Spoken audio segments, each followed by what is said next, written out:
Definitely India का अगर हम आज से 5 साल पहले तक का भी फ्लैशबैक में जाएं स्पोर्ट्स इंडस्ट्री में, और दिल्ली एनसीआर हरियाणा की बात अगर हम करें उससे भी और 5 साल पहले, तब तक स्पोर्ट्समैन का करियर उसके घर वाले ही स्टार्ट करते थे, उसके घर वाले ही पैसा इन्वेस्ट करते थे, क्योंकि बाहर से स्पॉन्सरशिप्स, इन्वेस्टमेंट्स, फंडिंग, ये सारी चीजें मिलना ऑलमोस्ट नेक्स्ट टू इम्पॉसिबल रहता था एक उभरते हुए खिलाड़ी के लिए। इंडिया में जब एक खिलाड़ी एक लेवल, एक स्टेज पे, इंटरनेशनल लेवल पे एक एक्लेम्ड ऑनर ले लेता है, कोई प्रतियोगिता जीत लेता है, उसके बाद तो स्पॉन्सरशिप्स मिल जाती हैं, इन्वेस्टमेंट्स मिल जाएंगी, बट वहां तक जाने के लिए मैंने जैसे पिछले कई अपने वेबिनार्स में भी कहा है कि 1000 में से 5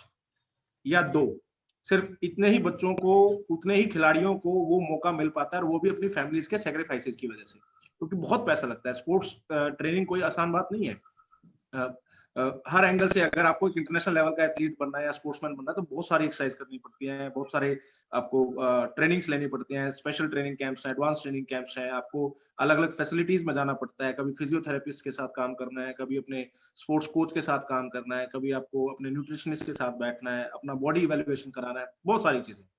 तो और ये हमने काफी क्लोजली देखा है, क्योंकि मेरी फैमिली में भी स्पोर्ट्समैन है, ओलंपिक लेवल तक गए, तो I have seen Olympians fighting and struggling for getting sponsorships. मुझे आज भी याद है कि जो I can not name him right now, but वो जब ओलंपिक में गए थे, उनको अपना स्पोर्ट्स किट यानी कि अपनी टी शर्ट और ट्रैक सूट्स, उसके लिए भी स्पॉन्सर मिलना मुश्किल हो गया। तो एक बहुत बड़ी कंपनी ने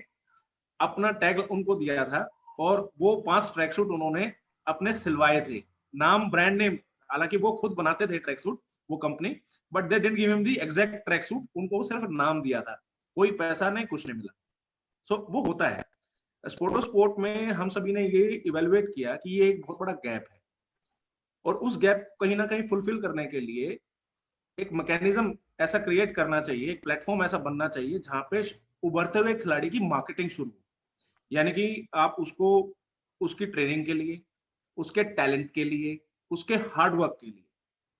इन तीनों चीजों के लिए शुरुआत से कुछ ना कुछ एटलीस्ट फंडिंग मिलना शुरू हो जाए, ताकि वो बच्चा और उसके पेरेंट्स मोटिवेट रहें।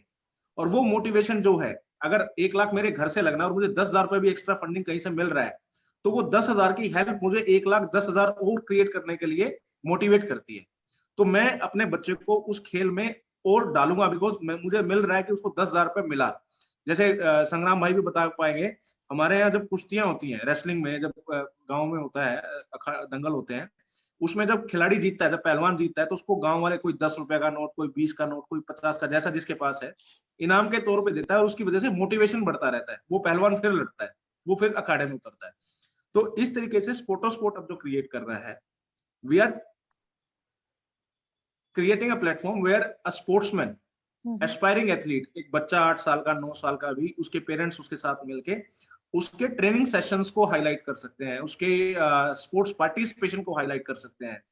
और जो हमारा टीम रहेगी प्रोफेशनल्स की, वो उन बच्चों को उनके पीयर ग्रुप के अंदर इवेलुएट करके ये स्कैन कर सकते हैं कि इन बच्चों में कितना टैलेंट है, ये कहाँ तक पहुंच सकते हैं, और वो प्रोजेक्शंस के बेसिस पे, जैसे रियल बिजनेस होता है, उस बिजनेस में जिस तरीके से कमोडिटीज हैं, शेयर्स हैं, इन चीजों का एक स्टार्टअप है, उसको जैसे हम इवेलुएट करते हैं कि फ्यूचर प्रोजेक्शन क्या होगा, हम अपने खिलाड़ियों का फ्यूचर प्रोजेक्शन अपने इन्वेस्टर्स के पास, अपने